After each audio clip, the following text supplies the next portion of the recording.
Protestation massive à Washington, D.C. Les manifestants prennent d'assaut la capitale. Que se passe-t-il?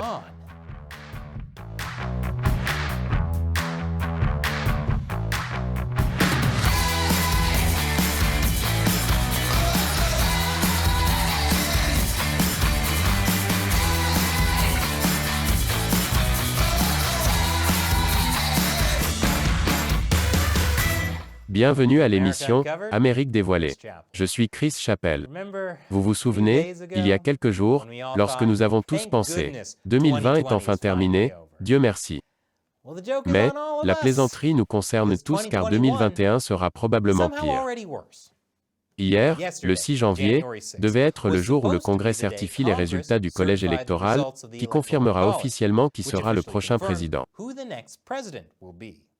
Bien que cela ait pu commencer ainsi, l'actualité a été dominée par cela.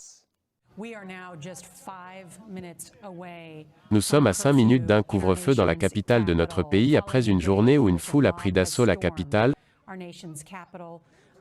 enflammée par un discours de Trump en colère prononcé quelque temps plus tôt dans la journée et par ses partisans. Il y a quelques semaines, le président Trump a invité ses partisans à manifester à Washington et a déclaré que ce serait féroce. Je ne pense pas qu'il avait prévu ce type. Mais que s'est-il réellement passé à Washington, D.C. le 6 janvier? La vérité, c'est qu'il y a encore beaucoup de choses que nous ne savons pas encore. Nous avons enregistré cet épisode le 6 janvier au soir. Mais cela va prendre des jours avant que nous sachions vraiment ce qui s'est passé. Cependant, nous pouvons dire certaines choses. Premièrement, pendant toute la journée, il y a eu une foule de partisans pro-Trump à Washington. Ils s'étaient réunis pour un rassemblement avant la réunion du Congrès qui allait certifier les votes du collège électoral.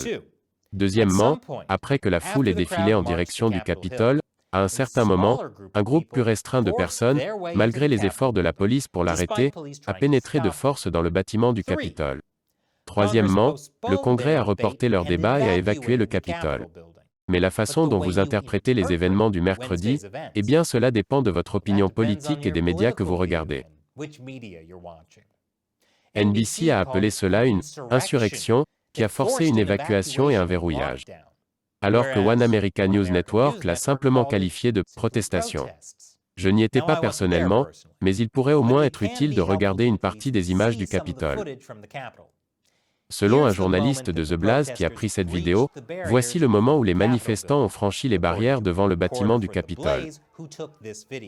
La police ne semblait pas s'attendre à cela. Et la police a essayé de les arrêter avec du gaz lacrymogène et du spray au poivre. La foule s'engouffre dans le bâtiment, devant les policiers. Mais une fois qu'ils sont entrés dans le bâtiment du Capitole, il y a aussi des images comme celle-ci, qui ressemblent moins à une insurrection qu'à une visite guidée. Et à l'intérieur de la salle du Sénat, tout ressemblait à cela. Ce qui est encore moins intéressant que de regarder le Sénat en session. Et puis il y a eu ce type, je ne comprendrai jamais. C'était donc compliqué. Finalement, la police a obtenu des renforts et les manifestants ont été évacués du bâtiment. Malheureusement, une femme a été tuée par balle. Ce que ce titre ne dit pas, c'est qu'elle a été abattue par les forces de l'ordre. Les manifestants ne semblaient pas porter d'armes. Il y a également un grand contraste dans la façon dont cette manifestation a été couverte par rapport aux manifestations de Black Lives Matter de 2020. Vous vous souvenez de l'époque où l'AOC avait déclaré que « le but des manifestations est de mettre les gens mal à l'aise » ? Vous rappelez-vous quand Chris Cuomo, l'animateur de CNN, a dit cela? Montrez-moi où il est dit que les manifestations sont censées être polies et pacifiques. Et rappelez-vous quand le maire de Portland, Ted Wheeler, a dit à plusieurs reprises non à l'envoi de la garde nationale par le gouvernement fédéral. Même après que des manifestants aient violé le tribunal fédéral de Portland et endommagé des biens fédéraux, hier à Washington, D.C., à la demande du maire démocrate, la Maison-Blanche a mobilisé la garde nationale et le FBI en quelques heures. Bien sûr, la grande différence est que dans les exemples que je viens de mentionner, ces personnes ont considéré les protestations du BLM comme justifiées. Par contre, ces protestations contre la fraude électorale. Pas tant que ça. Voici la couverture des événements d'hier par CNN. Ce n'est pas drôle, cela fait partie de... Vous pouvez appeler cela une partie de la sédition, vous pouvez appeler cela une protestation bien au-delà de la ligne. C'est illégal, voilà ce que c'est. Comparez cela à la couverture par CNN des manifestations, enflammées mais surtout pacifiques, de Black Lives Matter l'été dernier. Le thème commun qui relie tout cela est l'expression de la colère et de la frustration face à ce que les gens ressentent est devenu une histoire bien trop familière. Eh bien, parmi les partisans de Trump, il y a aussi beaucoup de colère et de frustration à cause de ce qu'ils considèrent comme une élection qui a été volée par une fraude à grande échelle. Et ils soulignent que la plupart d'entre eux n'ont pas pris d'assaut le Capitole. Les personnes à qui nous avons parlé nous ont fait comprendre que nous sommes les bons citoyens du Midwest qui ont l'impression de ne pas avoir été entendus.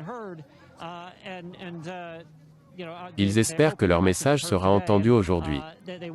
Je parlais à une femme ici et elle se demandait qui sont les mauvais acteurs qui sont entrés au Capitole. Qui était cette foule? Parce qu'elle a dit que cela ne ressemblait pas à des partisans de Trump, et elle secouait aussi la tête à ce sujet. Alors peut-être que 2021 est le contraire de 2020. Parce que maintenant, les républicains sont du genre, ce sont surtout des manifestants pacifiques.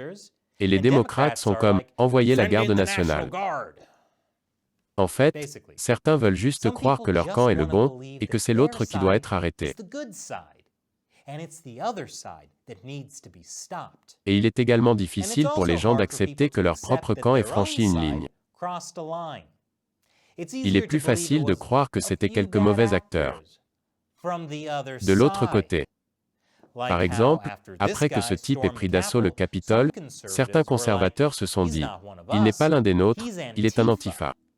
Et puis ils ont montré cette photo de lui lors d'une manifestation de Black Lives Matter à Tempe en Arizona. Mais si vous regardez l'ensemble de la photo, il tient un panneau QAnon. Il n'était pas là pour se joindre à la manifestation du BLM. Il n'est donc pas un antifa. C'est un partisan de Trump, âgé de 32 ans, qui s'appelle Jake. Mais peu importe qui a commencé, l'entrée par effraction au Capitole va influencer la perception de chacun sur la protestation générale, qui était, pour la plupart, pacifique. Tout comme les pillages et les émeutes de l'été ont coloré la perception des gens sur les premières manifestations du BLM qui étaient, pour la plupart, pacifiques. Pendant ce temps, alors que les manifestants se trouvaient à l'intérieur du Capitole, Trump a diffusé ce message vidéo sur Twitter. Vous devez rentrer chez vous maintenant. Nous devons rester en paix. Nous devons suivre la loi et les règles. Les partisans de Trump l'ont pris à cœur. Du moins, ceux qui l'ont vu l'ont fait. Parce que Twitter a ensuite retiré la vidéo. C'est peut-être parce que Trump a également parlé à plusieurs reprises de fraude électorale dans la vidéo. Twitter a également retiré un autre tweet de Trump qui parlait aussi de fraude électorale et qui disait aux gens de rentrer chez eux avec amour et en paix. Et puis Twitter a verrouillé le compte de Trump pendant 12 heures, en menaçant de le suspendre définitivement. Écoutez, je comprends ce que Twitter essaie de faire. Il pense que laisser Trump Twitter sur la fraude électorale incite ses partisans à de nouvelles émeutes. Alors bien sûr, s'il supprime les tweets de Trump et menace de suspendre son compte, cela réglera le problème. Je suis sûr que ses partisans n'ont pas du tout l'impression d'être réduits au silence. En attendant, voici la réponse de Joe Biden aux événements de mercredi. Ce ne sont pas des protestations, c'est une insurrection. Mais ensuite il a dit, « Allez, mec, il est temps de s'unir. »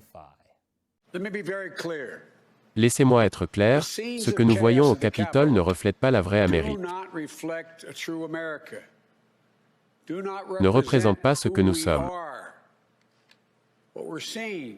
Ce que nous voyons de la part d'un petit nombre d'extrémistes voués à l'anarchie. Je reste optimiste quant aux incroyables possibilités qui s'offrent à nous. Il n'y a jamais rien que nous ne puissions faire quand nous le faisons ensemble. Ce qui est un message assez raisonnable, en fait. Comment se présente cette unité et cette solidarité? Eh bien, la députée démocrate Cori Bush accuse les membres républicains du Congrès d'avoir incité à une « attaque terroriste intérieure ». Elle a même rédigé cette résolution pour les expulser de leurs fonctions. On dirait qu'elle l'a rédigée à l'avance. Elle est datée du 5 janvier. Donc pour certains, la façon dont un petit nombre de partisans de Trump se sont comportés mercredi est une bonne occasion de mettre tous les partisans de Trump dans le même sac. Et pendant ce temps, d'autres législateurs demandent à nouveau la mise en accusation de Trump. Oui, il semble que 2021 va être une année très amusante. Je ne sais pas encore ce que cela signifie. Mais, si vous n'avez pas remporté le bingo de la catastrophe de 2020, vous aurez probablement en 2021 une autre occasion. Et comme je l'ai déjà dit, il y a encore beaucoup de choses que nous ne savons pas sur ce qui s'est passé mercredi. Il se peut que nous ne sachions jamais certaines choses. Par exemple, pourquoi Jake est arrivé torse nu par un temps de 40 degrés. Mais la bonne nouvelle, c'est que les manifestations à Washington DC sont terminées. Au moins pour l'instant. Et le Congrès se réunira à nouveau pour certifier le vote électoral quelque temps après que j'ai enregistré ce mercredi soir. C'est donc une couverture pour un autre jour. Une autre très longue journée. Une fois de plus, je suis Chris Chappell. Merci d'avoir regardé Amérique dévoilée.